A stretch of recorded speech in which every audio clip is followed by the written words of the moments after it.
I wanted to make like a little video response or follow-up to a video by Clear Vision of Truth that he made sort of based on some documents I found online about the Rob Van Dyke case. Because one of the interesting things about reading about these sovereign freeman cases is that it gives you the opportunity to read about things that you wouldn't be reading about normally. After Clear Vision's video came out, Ron responded to a number of points about the situation with his mortgage, arguing, among other things, that his house is protected under Florida homestead laws. Now, that's an interesting thing to read about. Wikipedia actually has a really good article about it, that, among other things, Florida homesteads, a homestead is basically a primary residence. Basically means that as long as a house is where you live, it's exempt from forced sale, and it's exempt from taxation. Now, the Ron Van Dyke case is split into two issues. First, there's the mortgage issue, and there's the property tax issue. So to deal with both, number one, Ron argues that because it's a homestead, the bank couldn't have bought the house at the property tax sale. Now, two things. The exemption from taxation, as explained in the article, it's a little bit further down. Only the first $50,000 of your home are exempt from taxation. Everything above that is still subject to property tax. Now, based on what we know about Ron's current house, it's worth $255,000. So Ron has to pay property taxes on the $205,000 net property of the house. So his argument that homestead protection exempts his house from property taxes is incorrect. Now, the second part of the argument is that Ron's house was sold at tax auction because he stopped paying property taxes. And Ron is trying to argue that because it's a homestead, it cannot be sold at a tax auction. Now, if we go to the Florida Constitution, this is up on their website, and we go to the Homestead, in a minute. Oh, here we go. Under Homestead Exemptions, it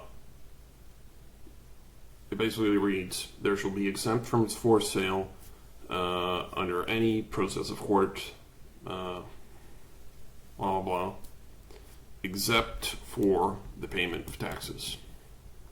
So the homestead exemption, which Ron is saying protects him, does not protect him if he stopped paying taxes. Now, this section is also important, and it applies to the second part of Ron's homestead argument, and that Ron is arguing that his house cannot be sold for non-payment of mortgage. Now, on the same section, it reads that you're protected from forced sale except for obligations contracted for the purchase of a house. Now, if we go to the court judgment against Ron from, what was this? It was 2011. You can see, a little background. Ron mortgaged a larger house in order to buy a smaller house. Now, Ron is trying to argue that because there was only a mortgage on the bigger house, the smaller house cannot be sold.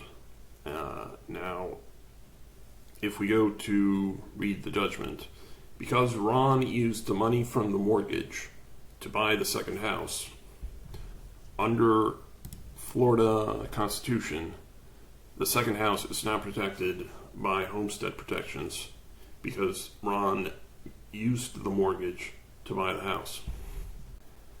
Now, one final point that's in dispute here is the question of whether or not Ron could take out a mortgage on the larger home.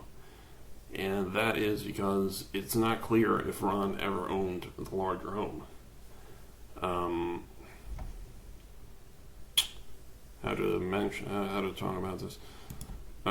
In 2003, the owner, Dr. Mary, the person who owned the house and died in 2004, leaving it supposedly to Ron, signed the house over to a third party. Now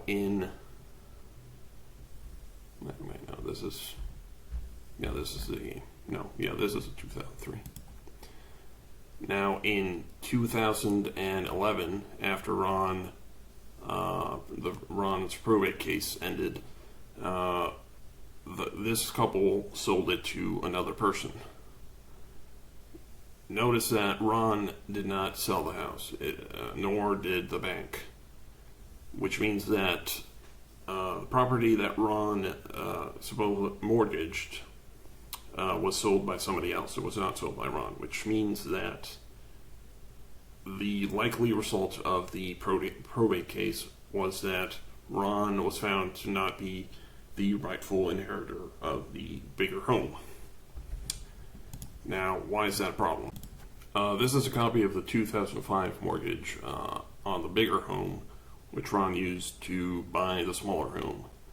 This is from 2005. It's with Harbor Federal, which later became PNC Bank after its mergers. Now, here's the key point. You can see how much it's for. It doesn't matter. It's right here, this sentence.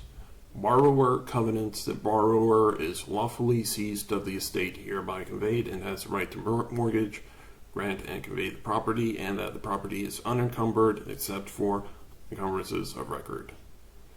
Borrower warrants and will defend generally the title of the property against all claims of man subject to encumbrances of record. And also there's the protection of lender's interest in the property, which says that the lender can go after other properties that Ron has in case of court issues and probate issues. Now, Ron, when he signed his mortgage, is basically stating that he owned the larger house. Now, the problem with that is that in 2000, that's not the right one. In 2003, Dr. Mary left the house to another couple. Now, there's a large lawsuit in which Ron fights with this couple over the house. But in 2011, the court case ends, and the couple sells the house to a third party. Now, the conclusion is that the only way they could have sold the house is if they won the house in court, which means that Ron did not have title to the house, but he still signed a mortgage on the house, which means that Ron is basically telling us a half-truth. If we go back to the final judgment, by 2011, Ron owed the bank $500,000. Now, normally what would have been done if Ron had won the court case is that the bank would have sold the bigger house and the excess would go to Ron and he'd stay in the smaller house. However, because Ron did not, probably did not win the house in a court case, the bank had to go after a smaller house, which he bought with the proceeds of the loan. Now, there's the other possibility is that Ron got part of the house. Now, that sounds unlikely, but if he only got part of the house, it would not have been enough to cover the $500,000, which would mean that the bank would still go after the smaller house. But also, key point here, when Ron signed the mortgage, saying that there were no encumbrances on the house, that was false, because there was an encumbrance. A small search on the clerk's website would have shown that the house was left to another couple, not to Ron. Now, there's one final point which Ron argues, and that is that he claims that the bank agreed not to go after his current home if he let them sell the bigger home. Now, a two-part problem with that claim.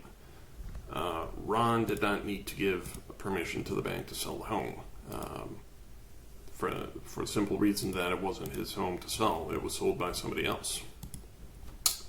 But more importantly, it doesn't appear that such an agreement ever existed.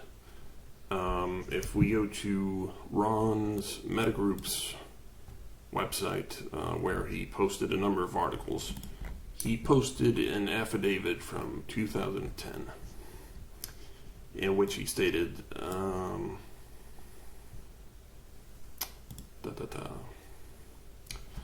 I relinquish any right to the property at South Merritt Island, blah, blah, blah.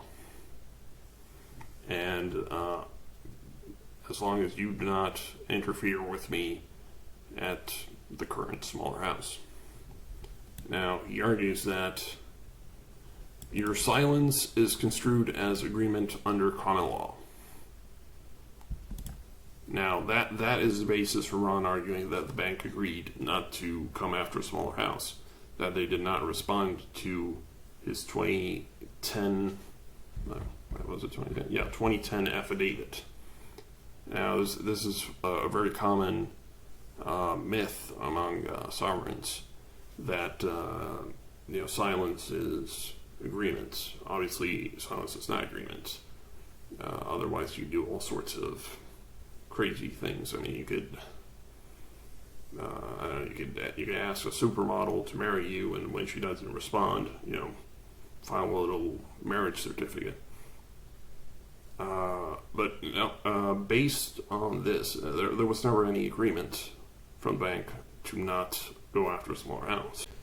Now, any lawyer that Ron goes to would have to explain these issues to him in this matter. But a constant theme throughout Ron's videos is that he can't find a lawyer that's willing to help him, and it's pretty obvious to see why a lawyer could not help Ron, because he's wrong factually and legally in what he's doing. But just part of the tragedy of the case is, just how much the sovereign misinformation has hurt Ron throughout the years. For example, in 2012, Ron tried Republic for the United States of America paperwork to try and get the house, or keep the house. And obviously it didn't work. But, we can see over the years how different groups exploited Ron and lied to him, telling him he could get the house for free. Even now with the current affidavit thing, you can see that he tries UCC stuff, different affidavits, different sovereign crap. And none of it worked. Now the guy's looking at eviction at 70 years old. And this is the danger of, this sovereign misinformation. I mean, hell, you could even imagine a situation where Ron was actually entitled to the house, but because he never used a proper lawyer in the case over the will over the house, he was at a disadvantage. So let's hypothetically, let's say that Ron was actually entitled to the house. He was unable to make that argument properly in court because he was trying all of this crazy shit in court when all he needed was, normal, regular lawyer. But more likely, I think he was in the wrong